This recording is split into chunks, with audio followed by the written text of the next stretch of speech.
Shalom friends, today is the 17th day of the month of Tammuz, the beginning of the 3 weeks of mourning, a period we're told is a time of din, of judgment, of gevurah, of severity, a hard time, maybe the hardest time in the entire year in our calendar in many respects. Why do we need such a time? And why do we need such a quality? What does the quality of gevurah, of din, of severity or judgment do for us?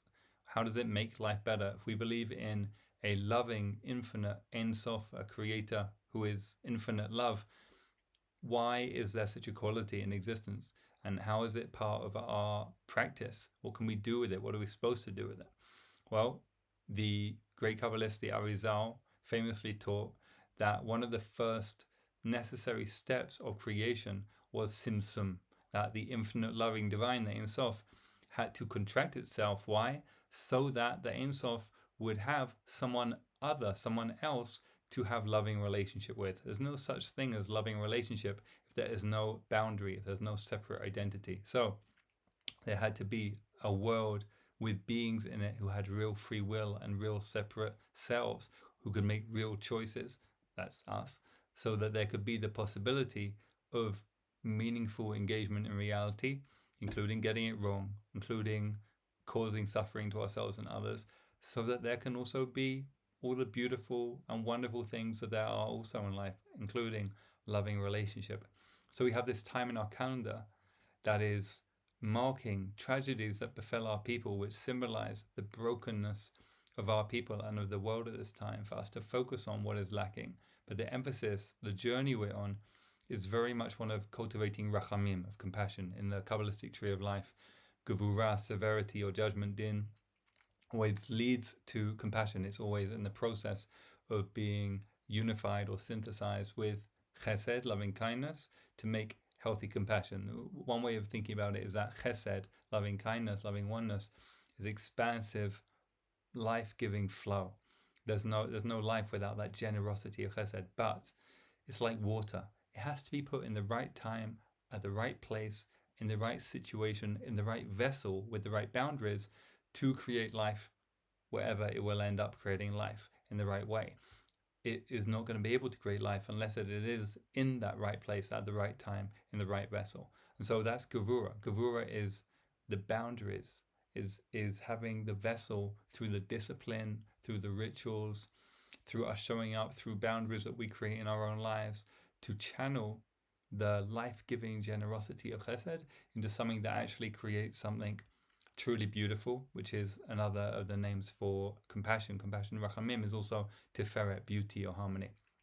And eventually, we hope through doing our work of the other attributes in the tree of life, of persistence and endurance in netzach, and in hod, of humility and gratitude and letting it flow through us, eventually we get to yesod and malchut in the tree of life, which are about creating something new, that we allow something new to be created through us. So I'm going to go through the historical events that our tradition says occurred on the 17th of Tammuz today, and talk about what is our practice with them. How do we turn the severity, the tragedy, into actually something that we can work with and bring more compassion to ourselves and others?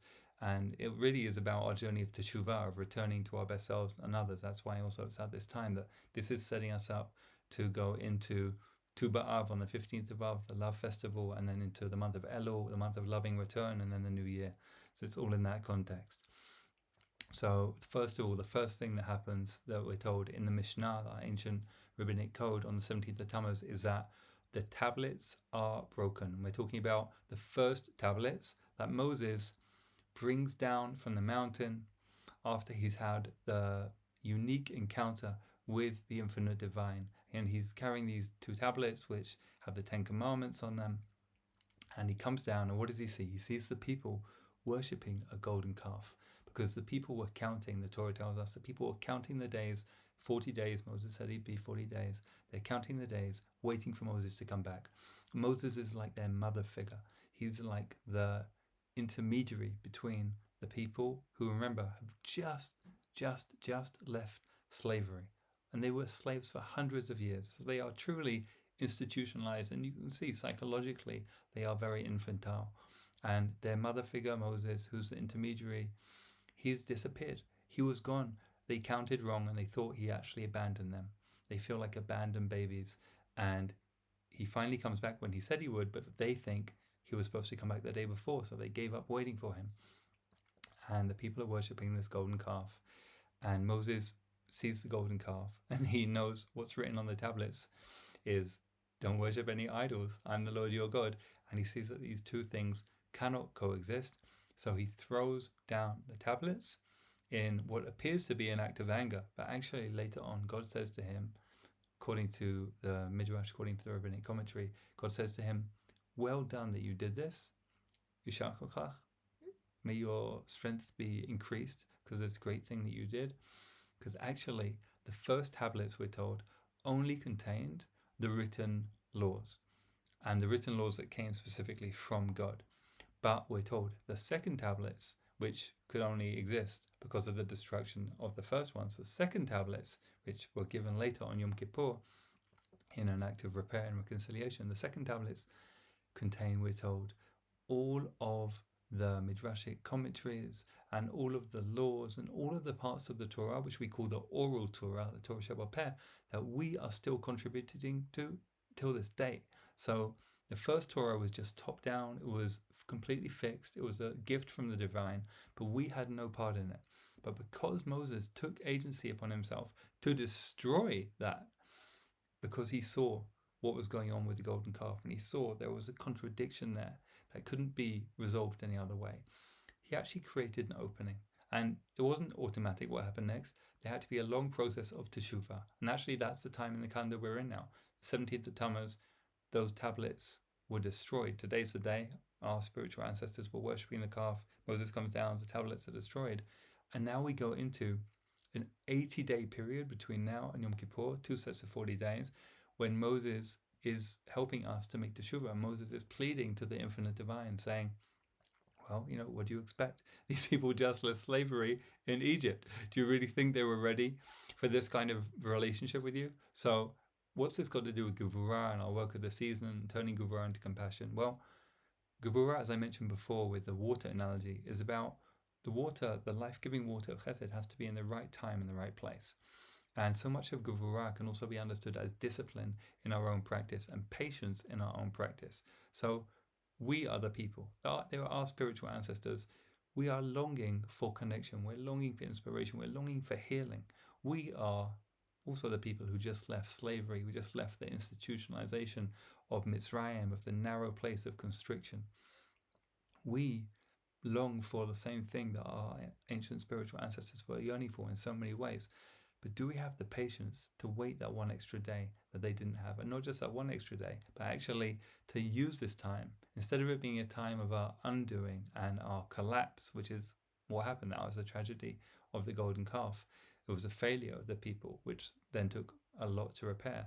Can we instead be compassionate to those parts of ourselves which are finding it hard and approach them with the hope and with the knowledge that actually what we know, what those people didn't know then, gives us help in this. We know we're actually on a journey that's going somewhere. We know we're on a journey to Yom Kippur, where we receive the second tablets, and essentially we have a remarriage, a reconnection, a rebonding of that relationship with the divine. That's what we know that they didn't. They didn't know the trajectory they were on, but we have the advantage of knowing that we're part of this story, and we have the advantage of going through this every year in our calendar. So this is a time for feeling that brokenness. And by the way, tablets, luchot in Hebrew, is also used to describe our hearts. So we can feel the brokenness of our world, of what's going on inside our hearts, of so many levels of reality with compassion, and know it is hard. There is brokenness, and we do have parts of ourselves which are infantile and do just want it all to be over, and do just want Mummy to come and save us, and do just want to worship a golden calf sometimes because it makes us feel better. But can we choose otherwise? Can we choose to be on the trajectory where actually we're growing through that experience of our weakness and the parts of us which are yearning for more? Can we actually, with compassion, feel them and heal them so it can be part of a healing journey? So that's a little something on the tablets. We go through 4 other events that our Mishnah says happened on this day and how it relates to our practice. Try and do it a little bit more briefly. So the second one is the Tamid offering, the daily offering in the temple, was stopped on this day. because it says the temple was dependent on supplies coming into the city of Jerusalem, and Jerusalem was under siege. So this is the day when they ran out of supplies. They could no longer offer their daily offering to the divine. This is very easy to connect to Gevurah in our work at this time. One of the meanings of Gevurah, as I've already said, is discipline, is showing up consistently in our practice. And this is also an act of compassion, by the way, right? Because sometimes we don't feel like it, but can we hold ourselves with compassion and say, I'm going to do what is good for me and therefore good for the world, even though I don't actually feel like it. That is very, very important and life-giving, right? We are creating that vessel for the water of Chesed to be in the right place at the right time and give life, even when it's not exactly what we really want to be doing in that moment necessarily. Maybe we would rather be worshipping a golden calf in that moment, but no, we're going to try and have the gevurah, the discipline to turn up and do what we know is really best for us, according to our higher self, our prefrontal cortex, right? As opposed to collapsing back to the more infantile or reptilian parts of our brain, which just want to go back to some kind of pleasure-seeking or dopamine-seeking kind of behavior. So that's a little something on the Tamid, the daily offering that was stopped today. Can we restore our daily practice? Can we show up consistently for ourselves and others as we know we need to? Third thing, the walls of Jerusalem were breached on the 17th of Tammuz, when the city was under siege by the Babylonians and the Romans, in both cases hundreds of years apart. Today is the day when the walls were breached. Well, this is very easy to connect to Gevurah and our work of the season.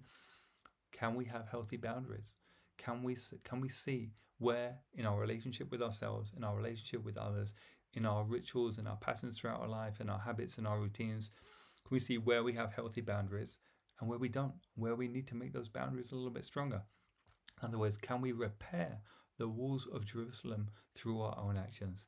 It's so sacred and beautiful in personal relationships. This actually goes back to the thing I said about creation in the beginning. Why is there Gevurah in the world in the beginning? The Kabbalists say because the infinite divine wants a relationship with us. There can only be a relationship if there's a separation. So in the same way, do we have a healthy separation between us and others that allows for a healthy relationship?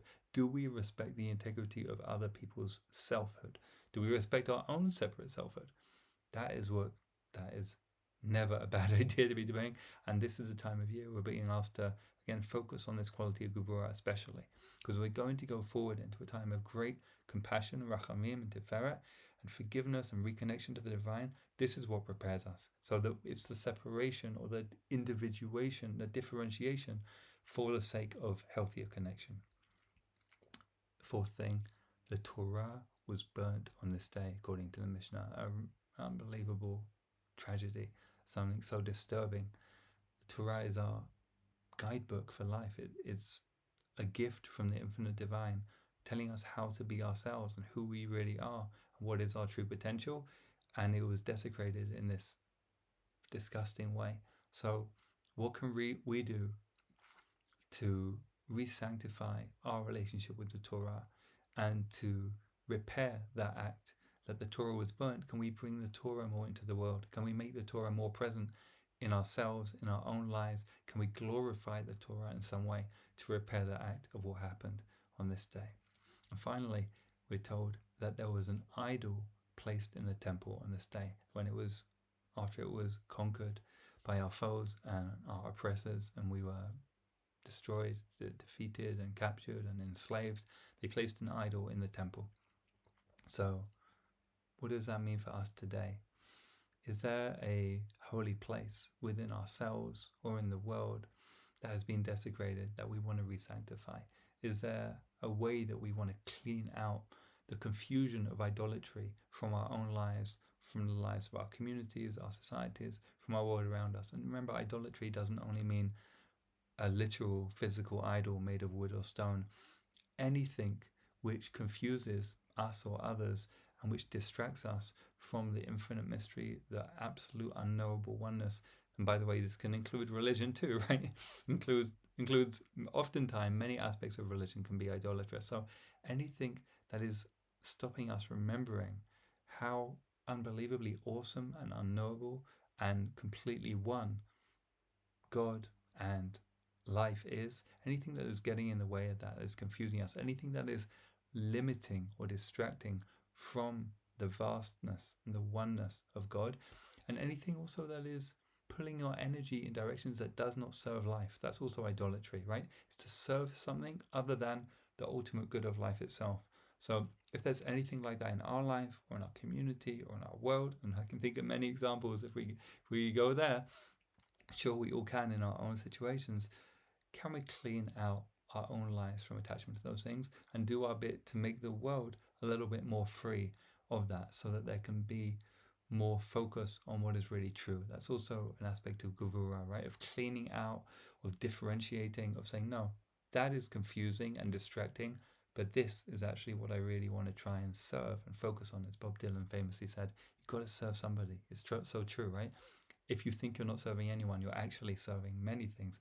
You're just not aware of it, not conscious. So let's be more conscious of what we're actually serving, and let's really put work and, again, discipline, Gevurah, in the sense of really moving ourselves to do the work at this time of year, so that we can move forward, Bezrat Hashem, please God, into the time of compassion, of reconnection, of loving, remarriage with the divine, of forgiving ourselves and others in a really deep and sincere way. May it be so, and as the Prophet says, may all of these fast days, these hard days of mourning of this 3-week period, be turned into days of festive celebration. And that indeed is what we are told to look forward to. So may it be so. Have a meaningful day.